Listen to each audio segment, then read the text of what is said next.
Hey everyone, welcome back to RPG Imaginings. Today I'm going to be continuing my series of I build a Runequest Glorantha character. And in our last episode, we had spent some time deciding on what my character's runes would be. And so I elected Earth to be my largest rune, followed by Air, and then I made some decisions here with an emphasis on Harmony and Beast for my character. And so I'm looking forward to continuing with Rolvula here. And in this situation, it's going to be pretty interesting for us because we are now going to finally get to the point where we determine base characteristics. Many of you in the audience who are experienced role players may be interested in having the question answered, well, when do we get to roll stats? And well, that's going to happen in this video. This is step 4 of the character creation rules from the core book for Runequest Glorantha, characteristics. I'm going to split this step of the rulebook into 2 videos. I'm going to have this one video focusing on the characteristics and all the attributes that get generated from those characteristics, and then I'm going to do skill base chances in a future video, the next video that happens. I also want to point out here that since my last video, I went ahead and snagged a copy of the Glorantha source book so that I can understand the source material of the world of Glorantha, this extensive world that exists that Greg Stafford created. Rest his soul. And I've also have some positive news in that my players for my Call of Cthulhu group are definitely interested in RuneQuest, and so over the next couple months, I'm going to be preparing and executing, running a one-shot adventure for them, probably defending Appalaine from the Game Master Adventure booklet. And so let's go ahead and dive right into step 4, characteristics. Many of these characteristics are going to seem familiar to those of you who play role-playing games, especially Dungeons & Dragons. Some of these are going to be a little bit different because they're based upon the basic role-playing system, which uses characteristics in a little bit different of a way. So here are the characteristics for RuneQuest. We have strength, constitution, size, dexterity, intelligence, power, and charisma. Of course, size and power being a little bit different from what most people expect coming from Dungeons & Dragons. Power is related to magic ability. It's frequently associated with the wisdom stat for Dungeons & Dragons, but that isn't fair as an exact comparison. And then these basic characteristics are going to determine the attributes that we roll with. Let's learn a little bit about the characteristics themselves. And I'm only going to read the first couple lines of each of these sections to keep the video efficient. An adventurer's strength represents raw muscular power. Strength helps determine your adventurer's damage bonus, the amount of encumbrance they can carry, what weapons can be used, and influences the starting value for agility skills. Cool. Constitution is a measure of the health of your adventurer. It is a component in determining hit points and healing rate. The con of your adventurer is used to stay conscious when badly wounded and to resist disease. Since in our last video, I determined that Rolvula has Earth as a primary elemental rune, Earth is associated with Constitution, and so that is something that I'm going to be closely watching as a stat as I make decisions here. Size measures the mass of your adventure. It affects your ability to inflict and absorb damage. It's a component in determining hit points and damage bonus, since mass helps increase the force of a blow. So this is a little bit more sophisticated in that basic role-playing, there can be 2 of your basic characteristics that go into determining attributes. So keep that in mind. That might be different for a lot of people. We have a table here of how an adventurer's size relates to their weight, their height in both metric and English system. Dexterity is a measure of how fast and accurately your adventurer can perform different functions, such as fighting, dodging, and other athletic activities. Dex helps to determine strike rank in combat, and just a reminder that strike rank is essentially the substitute for initiative that exists in Glorantha. Intelligence is a measure of your adventurer's ability to deal with abstractions and memorization. It's an important characteristic modifier for knowledge skills, which knowledge skills are a lot more broad and deep in RuneQuest than they are in Call of Cthulhu, is one of the things that I've noticed. Power represents your adventurer's ability to work magic. It's also the measure of your adventurer's soul. A high POW shows the favor of the gods and integration with the universe. A low POW shows proportionally less. When casting magic, your POW is often pitted against others' POW to see if your spells have their desired effect. And then finally, charisma is a measure of the leadership and strength of personality. This is the ability to say, follow me, and find oneself leading a charge. It is more than mere appearance and should not be mistaken for beauty. It helps to determine the starting bonus for communication skills, which we'll deal with that in a future video. Let's go ahead and roll some characteristics. And for this, I want to go ahead and tout out some of the custom dice that I've had with my players. Many of you may have noticed that a six-sided die is the symbol of my channel. This is a die that I had Chessex make for me for a Call of Cthulhu game that I was running at a convention with my friends. And then we have a Rocky Mountain Savages die that there were several years in which we attended Tacticon near Denver. And so this is a special die that I got under those circumstances. This radiation die, Savage Worlds is another big game that I play with one of my friend groups. And so this is part of a die set that was gifted to me from the GM of our Savage Fallout game that we've played for a couple of times at the convention that we run for ourselves. And then one of my friends ran a Boot Hill game, which Boot Hill is one of the classic Western role-playing games. And so here we have a copper-colored six-sided die that has a pistol on it for, sort of the Western. So I'm going to be using these dice for my attribute rolling. And for those of you who are experienced Runequest Glorantha players, I want to point out what the difference is between what it says in the rule book and what I'm going to do, because gosh darn it, this is my game and I'm going to do whatever I choose to do. So the rule book says roll 3d6 for strength, dex, con, pow, and charisma. And I'm just sort of taking some notes to the side here so that I can sort of record this on a sheet of paper as we're going. So, that would be the classic character creation method from D&D, where you'd roll 3d6 and that determines all of your primary stats. Notice how in BRP systems, size and intelligence, being important characteristics, are given an additional boost. So size and intelligence actually get 2d6 plus 6. So you're essentially getting a guaranteed 6 on one of those dice. It does say in this little sidebar here that there's information about minimum characteristics, that RuneQuest characters are truly heroes, they're epic characters, so it gives you some options that you can do here, like re-rolling any die result of 1, discarding an adventurer whose characteristics average 12 or less, roll again for a characteristic that initial result is 6 or lower, use some other combination of dice and choice at the game master's discretion. I'm going to go ahead and use the 46 method because I've always been a fan of the 46 method. In case you're unaware, the 46 method is you roll 4 dice and you just drop the lowest. I'm also going to re-roll any die result of 1, so I'm going to sort of combine those two things together.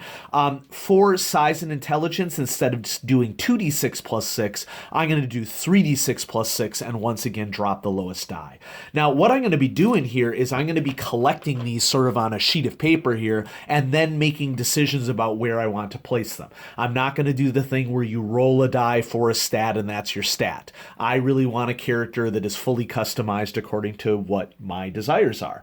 Now, I think generally what you would do in the game is you would roll 3d6 for every individual skill, and whatever the die comes up, like let's say I roll 3d6 and get 12, that's what my strength score is. And I do it again and I get 10, that's what my dex score is. I'm going to be a little bit more flexible with this. I do want to point out for all of these dice that the 6 is the symbol on all of these dice, which I'm of the opinion that that's the way that it should be. I'm not really a fan of dice icons being the lowest value. If you see the dice icon, you should be like, yes, I rolled the maximum amount. That's just my personal perspective on this. So I'm going to start with all of my 4d6s and start assigning from there. So let's just roll some dice. Okay. I'm going to go ahead and drop this one as my lowest here. And so my first option is 5 plus 6 is 11. Let's just keep rolling stats. Ooh, 6. 6 plus 3 plus 2 is another 11. Okay. Continuing on, 6 plus 5 plus 5, that's a bigger one. We got a 16. I think a lot of people think that the 46 method is ridiculously biased. Adding that extra die doesn't really improve the overall roll all that much because you can see that I'm still rolling, pretty average here, even with the 46 method, okay? And so one more, 10 and 14. So there's my lists that I can use for those attributes. And now I'm going to do the 3d6 for size and intelligence. I'm going to drop the lowest. Wow, 2 6s. So I get an 18 to use here for one of these.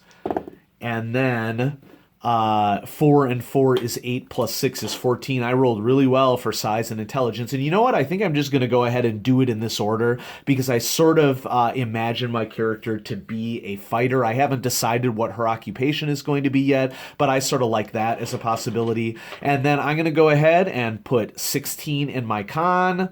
I'm going to put 14 in my POW. I'm going to put 11 in charisma and 10 in strength and dex. And that may seem a little counterintuitive for some of you, but I also want her magic to be useful here. And so I want her to be a tough character. I want her to be able to use some magic, and I'm willing to take some compromises here potentially in my damage bonus, especially since I have this large size score right here. Now, another thing to note here is that runes modify characteristics as well. So the runes themselves influence an adventurer's characteristics, influencing behavior and development, physically, intellectually, spiritually, etc. Basically, you get to take your primary elemental rune and add +2 to that characteristic. You get to take your secondary elemental rune and add +1 to that characteristic. And there's a list here as to what your options are. Now remember that Earth is my primary rune. So that means that I can improve my con or my charisma with +2. I'm going to go ahead and improve my con so that it's a solid 18.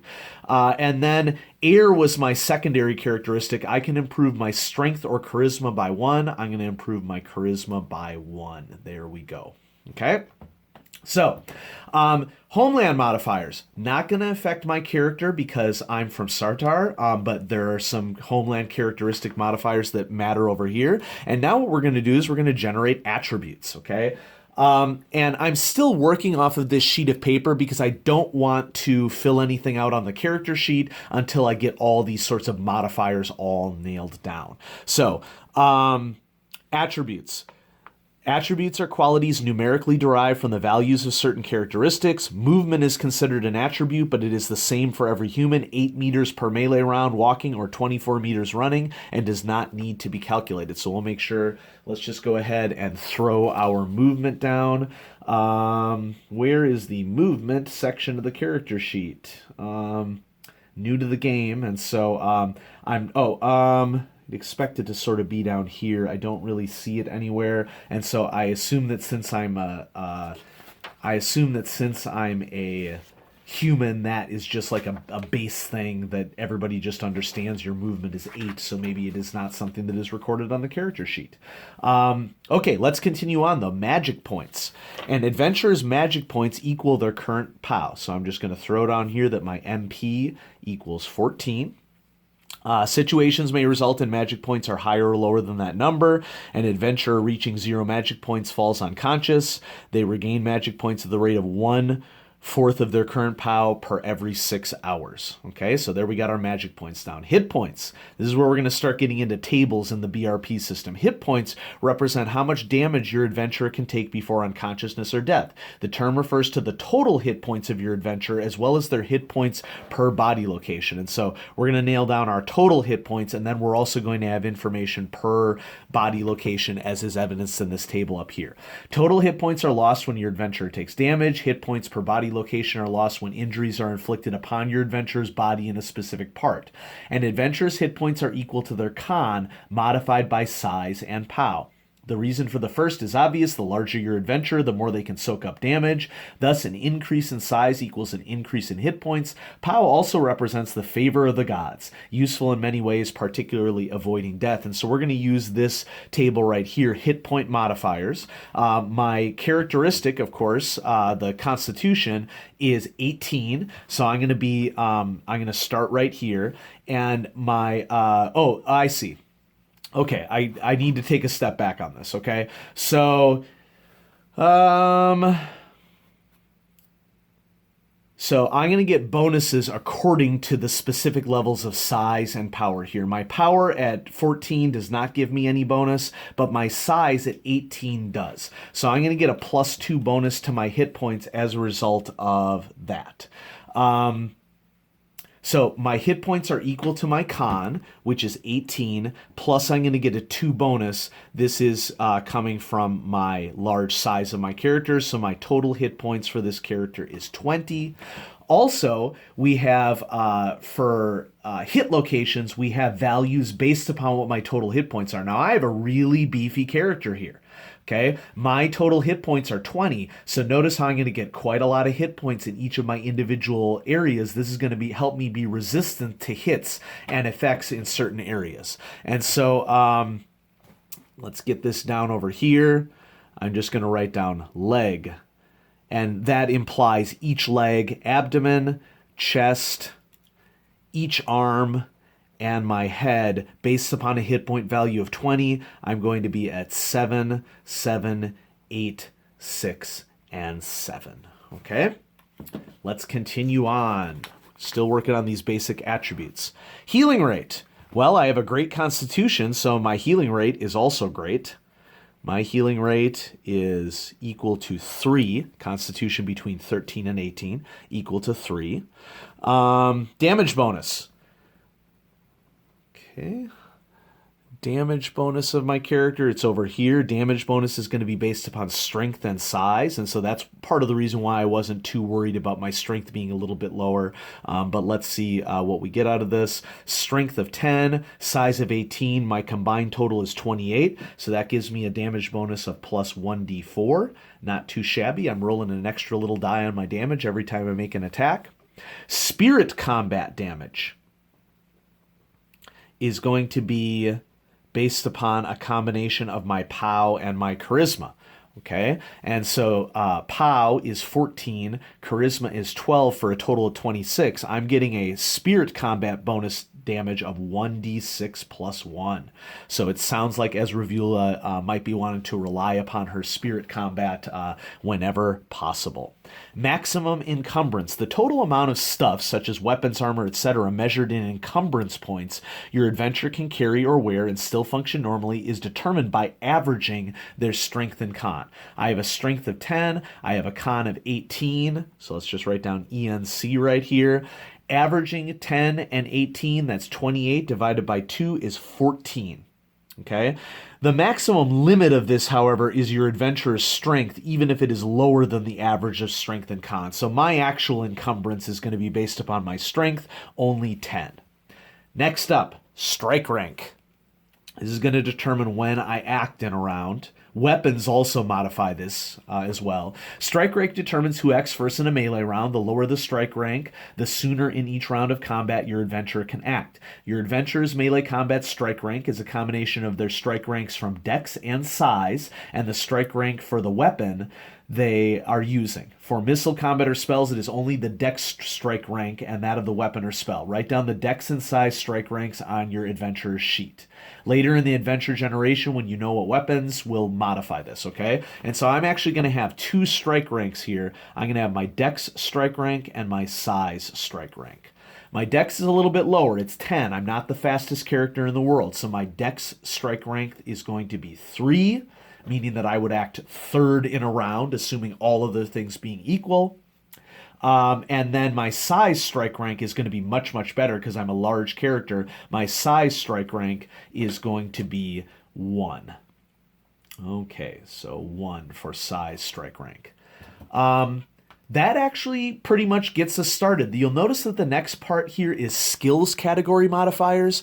I'm not going to delve into this right now so that we keep it at a reasonable length. Let's go ahead and fill out these things on my character sheet that we've determined. So my strength is 10, my dex is 10, con 18, intelligence 14, POW 14, charisma 12, and size 18. My damage bonus is plus 1d4. My size strike rank is 1. My dex strike rank is 3. My healing rate is 3. Okay. Other things that we need to throw up here that we decided would be my character's total hit points. And so, where does total hit points go? Well, let's go ahead and just get our hit points. And I'm actually going to switch mechanical pencils here for a finer value here. Each of my legs is going to be 7s. Each of my arms is going to be 6 under the HP section. Chest is 8. Abdomen is 7. And head is 7. Okay, so that gets all the specific location situations here. We got to get magic points and hit points on here. Okay, my adventurer's hit points are 20. Beefy adventurer, she's a tank. She can sustain a lot of damage, and my magic points for my adventurer is 14. Pretty decent. Spirit combat damage. Let's make sure that we get that on there as well. 1d6 plus 1. And I think that that pretty much nails down everything for this stage of character creation. Okay, we'll be dealing a lot with skills and stuff in our next video. And so thanks for watching this 4th part in I Make a Runequest Glorantha character. I'm happy to share my journey with you as someone who is new to Runequest, but a experienced role player. And I think it's always good for people to see examples as they go through things. And so thanks for taking the time to watch, everybody. I'll have more coming up for you in this series and more coming up on RPG Imaginings. Have a great day. Bye-bye.